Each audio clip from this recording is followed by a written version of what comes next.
Unique dish চ্যানেলে আপনাদের সবাইকে স্বাগত। আজকে আমি দেখাবো ঘরোয়া পদ্ধতিতে ছোলার ডাল। প্রথমে কড়াইতে 2 চামচ সর্ষের তেল দিয়ে ওর তেলের মধ্যেই তেজপাতা, শুকনো লঙ্কা, ছোটো এলাচ, কারি পাতা সমস্ত কিছু ফোড়ন দিয়ে দেওয়ার পরে কুচিয়ে রাখা নারকেল দিয়ে অল্প আমি ভেজে নেব। নারকেল ভাজা হয়ে গেলে কাঁচা লঙ্কা, টমেটো, আদার পেস্ট দিয়ে দেব।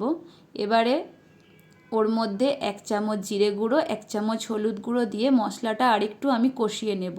তারপর সেদ্ধ করে রাখা ছোলার ডালটা মশলার মধ্যে ভালো করে মিশিয়ে ভালো করে কষিয়ে নেব। ডাল কষানো হয়ে গেলে সেদ্ধ করে রাখা ছোলার ডালের জলটা ওর মধ্যে দিয়ে দিলাম। এবারে আরেকটু ফুটিয়ে পরিমাণ মতো নুন, 1 চামচ চিনি দিয়ে আরও 5 মিনিট ফুটিয়ে নেব। ব্যাস রেডি। এবারে নামানোর আগে 1 চামচ ঘি দিয়ে আমি নামিয়ে নেব। Thanks for watching.